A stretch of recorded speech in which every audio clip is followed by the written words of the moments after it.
오늘 말씀의 제목은 결정을 늦춰야 할 때와 결정을 서둘러야 할 때라는 제목으로 말씀 증거하도록 하겠습니다.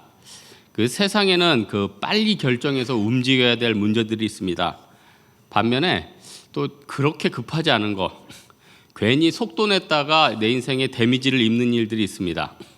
그래서 그 많은 일들을 내가 어떻게 분별하고 어떻게 실천하느냐, 이건 내 평생을 살아가면서 우리들의 숙제이기도 합니다. 그 너무 고민이 많아서 쉽게 결정하지 못하고 행동하지 못하는 분들을 위해서 좋은 기준이 하나 있는데, 그 생명을 살리는 일, 이건 무조건 빨리 하는 게 좋습니다. 돌아봐서 절대 후회하지 않습니다. 예로 선교 가는 거, 또 주의 일 감당하는 거, 또 나와 가족의 건강 돌아보는 거, 어떤 형태로든지요, 몸의 건강도 좋습니다. 내 영의 건강도 좋습니다. 선교도 좋습니다. 모든 것들이 생명과 연관된다, 이건 무조건 하면은 후회하지 않습니다. 사실 오늘 본문에 나오는 수넴 여인이 더 유명한 내용은 앞에 그 4장이죠. 그 자기 아들이 죽지 않았습니까? 뭐 이미 죽었는데 끝났는데 어떻게 됩니까? 그런데 재빨리 머릿속으로 판단합니다. 빨리 가서 세상 말로 이제 쇼부 보면은 뭔가 될 수 있을 것 같다. 그래서 나귀를 한 마리 몰고 40km를 당장 떠납니다. 결국 그 생명 살리는 일 때문에 자기 아들이 살아났죠. 여러분, 우리 마음 가운데 과거 한번 돌아보십시오. 내가 생명 사는 일을 살리는 일을 해서 후회한 적이 있느냐 한번 돌아보십시오. 저도 선교 돌아보면은 선교 중에 계속 갔던 선교도 있지만 한 번 하고 끝났던 선교들도 있거든요. 가령 교회 여건상 또는 현지 여건상 돌아보면 그 한 번 갔던 선교들은 진짜 기억이 나고 그때 가길 잘했다. 울릉도 선교 지금도 기억납니다. 또 사이판 선교도 기억나고 저기 농어촌 낙도 어려운데 다 생각이 납니다. 지나고 나면은 그때 하길 잘했다. 반면에 별로 급하지 않은 것들이 있거든요. 사실 세상 것들이 다 그렇지 않습니까? 세상은 마케팅으로 돌아갑니다. 그래서 많은 사람들에게 별로 급하지 않은데 급하다고 서두릅니다. 어제 새벽에 담임 목사님 그런 설교하셨죠. 요즘 자꾸 홈쇼핑 보면은 자꾸 주문하게 되니까 조심해라. 그래서 제가 어제 그냥 트렌드만 보려고 홈쇼핑을 쭉 봤는데 결국 하나 주문했어요. 이제 주문한 거 지금 내일 오게 돼 있는데 뭘 주문했냐면, 제가 효소 담그는, 저희 아버님이 포도 원액 효소를 굉장히 잘 담그세요. 근데 이제 플라스틱 큰 통으로 하는데, 어제 이제 트렌드를 쭉 보고 있으니까 유리에다가 또 이제 효소는 하면은 거품이 올라오거든요. 위에 고무 바킹이 있어서 이제 거품이 분출되게 돼 있어요. 거기다 이제 4피스 추가. 그래서 이제 제가 주문을 했단 말이에요. 근데 이제 나중에 돌아보면 사실 그거 인터넷에 1,000원 차이예요. 1,000원 차이. 별것도 아닌 거예요. 그러니까 좋든 나쁘든 급하지 않은 거라는 겁니다. 지금 이제 마지막입니다. 옆에 있습니다. 또 있습니다. 장사 한두 번 할 겁니까? 세상에서는 다 우리에게 이렇게 얘기한다는 겁니다. 오늘 저는 이 여인을 통해서 이 여인이 분명 배울 만한 게 2가지가 있어요. 첫 번째는 어떤 거 판단할 때 하나님 말씀을 신뢰했다는 거예요. 지도자의 말을 신뢰했다는 거예요. 이 여인은 사실 몇 번의 위기가 있었고 몇 번의 부침이 있었습니다. 처음에 남편과 사이좋게 잘 지내고 있었는데 안타깝게 아이가 없었나 봅니다. 당시에는 아이가 없는 게 큰 데미지 아니겠습니까? 고대 사회에.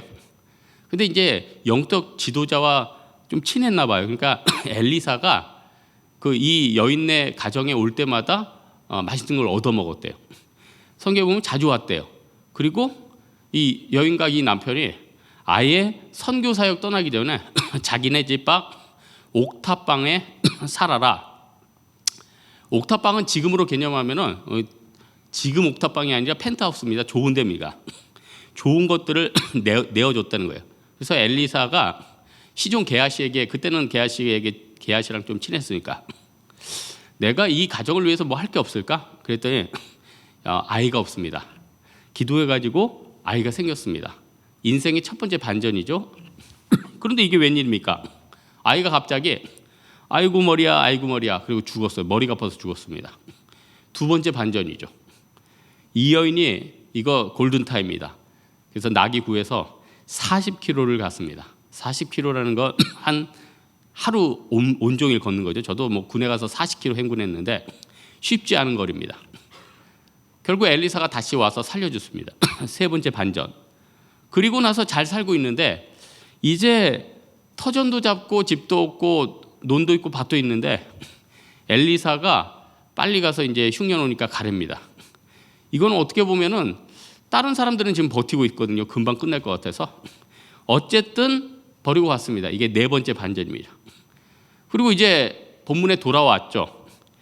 근데 여러분 본문을 잘 보시면은 7년째 돌아왔다고 합니다. 7년째 흉년이 끝났다는 말이 될 수도 있지만 율법에서 7년이라는 건요, 그 사람이 남의 토지를 다른 사람이 썼을 때 다시 안식년에 토지를 획득할 수 있는 기간이기도 합니다. 그러니까 여기 제가 보니까 여기도 앞에 저기 변호사님 계시는데 모든 게 이제 요 시간이 있잖아요. 요 7년째 가야지 율법적으로 요구를 할 수 있는 거예요. 그래서 그때 7년째 타이밍을 받아서 왕에게 나아가서 토지와 집을 얻었다는 겁니다. 5번의 삶의 변화가 있었죠. 그런데 근데 다 뭐가 있습니까? 하나님을 향한 신뢰, 지도자 엘리사를 향한 신뢰. 여러분 신뢰가 왜 이렇게 중요합니까? 지금 이 시대는요, 신뢰가 없으면은 자기가 살아가기 힘든 게 이 시대라는 것입니다. 나라도 마찬가지입니다. 요즘 이제 다음 달 브라질에서 올림픽 한다는데 왜 그렇게 유명한 선수들이 브라질 지금 출전 안 하겠다는 거예요? 지금 노상 강도들 뭐 관광객들 날치기하고 폭행하는 영상 보니까 말도 아니에요. 북한이 왜 자기 나라 화폐가 완전히 신뢰를 잃어버렸습니까? 자꾸 화폐 개혁하고 다 날려버리니까. 그래서 지금 중국 같은 데는 중국 돈이 거의 기축 통화처럼 움직이고 달러 돈이 기축 통화처럼 움직입니다. 또 하나 중국이 뭐 기축 통화 하는데 왜 앞으로 10년간 기축 통화가 되기 힘든 이유가 무엇입니까? 국제적인 신뢰가 아직 부족하다 이거거든요. 전 너무 감사했던 게 예전에 그 한미준 거기서 한국교회 원로 목사님들 모시고 중국의 장가게라는 데 갔는데 한국 돈 1,000원이 뭐 1달러랑 같이 통용이 되더라고요. 환전할 필요가 없었다는 거예요. 벌써 이제 신뢰를 주는구나. 그래서 제가 너무 감사했거든요. 세상 사람들이 이렇게 살아갈 때 신뢰는 너무나도 중요하다는 겁니다. 사실 왕하 5장에 보면은 나만 장군 이야기가 나오죠. 그때 게하시가 욕심이 나서 따라가 가지고 예물을 받지 않습니까? 여기서 뭐가 깨지냐면은 엘리사와 그 게하시의 신뢰가 깨지는 거예요. 게하시는 사실 뭐 엘리야의 완전 오른팔 종 아니었습니까? 수넴 여인의 집 오탑방에 거할 때도 게하시 같이 있었어요. 근데 신뢰가 깨지니까 뭐 게하시는 앞으로 쓰임 받지 못하는 것 아닙니까? 근데 지금 게하시가 다시 왕 앞에 섰단 말이에요. 여긴 중요한 요소가 있습니다. 왕하 7장에 보면은 문둥병자들이 나와요. 문둥병자들이 성곽 입구에 살았대요. 왜 성곽 입구에 살았을까? 문둥병자들은 문둥병 걸린 순간 끝난 겁니다. 어디서 밥을 구할 거예요? 어디서 일할 거예요? 근데 이 문둥병자들 친척들이 성 안에 살고 있었겠죠. 친척들이 성 안에 살다가 불쌍하니까 성 밖에 가끔 음식물을 던져주는 거예요. 그러니까 나병 환자들이 성 밖에 입구에 살고 있었던 거예요. 그런데 이제 아람 사람 때문에 기근이 오고 사마리가 포위돼서 자기 자식들을 잡아먹는데 친척들 문둥병 걸렸다고 거기다 음식물 대주고 있겠습니까? 그러니까 이제 나병 환자들이 이제 끝났다는 거예요. 근데 제가 보는 주석에 보니까 왕하 7장의 그 문둥병자들 중에 게하시의 아들들이 있대요. 게하시가 5장 27절에 보면 게하시의 잘못 때문에 너희 자녀들까지 문둥병에 걸릴 것이다 예언을 했어요. 그래서 게하시랑 그 자녀들이 다 문둥병에 같이 걸렸습니다. 그런데 그 문둥병자들이 아람 성을 보고 아람 장막에 가서 이거 보고 다 사람들 사라졌다. 자기들 이것저것 챙겨가지고 게하시랑 뜰 수도 있는데 이렇게 살면 올바르지 않은 것 같다. 그래서 왕한테 알렸잖아요. 그래서 신뢰가 회복됐다. 이 부분은 제 묵상 가운데 나온 겁니다. 근데 상당히 일리 있는 훌륭한 해석이라고 생각합니다. 근데 중요한 게 뭐냐? 신뢰가 안 간다면은 밀어버리라는 거예요. 신뢰가 안 간다면 안 사도 된다는 거예요. 꼭 부동산 사기치는 사람들 그런 얘기해줘. 이 물건이 마지막 물건입니다. 꼭 요즘같이 막 서로 막 전셋값 오르고 날릴 때는 막 엄청나게 대출받아서 어디 들어가고, 꼭 이럴 때는 뭐 기획부동산에 속고, 또 보험 하시는 분들, 아이고 죄송합니다. 뭐 꼭 전가이부도 이번 달이 마지막으로 다음 달부터 저 대폭적으로 오릅니다. 다 마지막 심리입니다. 다 마지막. 마지막 한 가지만 더 살펴본다면 확신이 온다면 빨리 움직이라는 거예요. 이 여인의 장점은 뭐냐면 하나님 말씀에 빨리 순종했다는 거예요. 엘리사라는 인물이 왔으니까 이때다 하면서 자기 옥상방을 내놓죠. 이때다 하니까 나귀 타고 빨리 움직이죠. 왕하 보면은 나아만 장군이 문둥병 고친 다음에 엘리사한테 자기가 준비한 예물을 받더라고 합니다. 그럴 때 안 받겠대요. 그러면서 돌아가면서 원하는 게 하나 있는데, 그렇다면 내가 그냥 돌아갈 텐데 엘리사요, 이스라엘 땅의 흙을 내 수레에 가득 싣고 가게 도와주십시오. 여러분 왜 생뚱맞게 흙을 달라고 했을까요? 이 나아만 장군은요, 그 아람의 문화권에 보면 그 땅에, 그 신은 그 땅에 있어야 되는 거예요. 그러니까 엘리사한테 부탁할 때 내 땅의 신한테 제사 드릴 때 내가 왕이 아픈데 왕을 보좌해야 되니까 내가 왕을 부축하는 역할은 조금 하게 용서해 주십시오. 이렇게 엘리사한테 양해를 구합니다. 그리고 나서는 흙을 싣고 가게 돼요. 내가 보니까 하나님이 유일한 신인데 하나님의 신은 당신 나라의 땅에서만 계시는 걸 내가 알고 있으니까 착각한 거죠. 내가 이 흙을 가져가서 제사 드리겠다는 거예요. 그러니까 나아만 장군 마음 가운데 빨리 순종하고자 하는 귀한 마음이 있죠. 오늘 본문에 보면은 왕과 여인이 대화를 해요. 근데 이 왕과 여인의 대화를 잘 보면은 동상이몽이에요. 똑같이 대화는 하고 있는데 생각하는 게 다릅니다. 여인의 생각은 뭡니까? 빨리 토지 찾겠다는 겁니다. 빨리 집 찾겠다는 거예요. 그래서 내가 7년 유효기간이 끝나기 전에 빨리 법적으로 율법적으로 처리해가지고 내가 이 재산권을 다시 주장하겠다는 거예요. 하지만 생각해 보세요. 왕의 관점은 무엇입니까? 왕이 사실 그 여인의 집 하나 얻고 말고가 뭐가 크게 큰 중요한 것입니까? 그냥 뭐 자기가 뭐 왕인데 뭐 줄 수도 있고 아니면 밑에 재판관 시켜가지고 처리할 수도 있고. 그러나 왕이 그토록 관심 갖는 건 뭡니까? 게하시가 얘기하는 거 보니까 이 아들을, 네 아들이 살아났다는 게 그게 진짜냐? 엘리사가 그렇게 능력이 있는 것 같더냐? 왕의 머릿속에는 온통 하나님뿐이에요. 결과적으로 왕이 자기 그 여인의 재산을 돌려줬지만 이 왕의 머릿속에는 동상이몽이죠. 엘리사의 능력, 하나님에 대한 능력. 금방 사마리아 성에서 모든 사람이 죽을 것 같았는데 살아났는데 그 하나님이란 분은 어떤 분이며 내 인생에 앞으로 어떻게 하나님 앞에 순종해야지 살아가야 될 것인가. 둘 다 동상이몽의 꿈을 꾸고 있었지만은 둘 다 하나님 앞에 빠른 순종만이 사는 길이라는 것을 알았다는 거예요. 우리 인생 가운데 여러 가지가 있지만은 빨리 움직여야지 우리 인생이 열릴 때가 많다는 겁니다.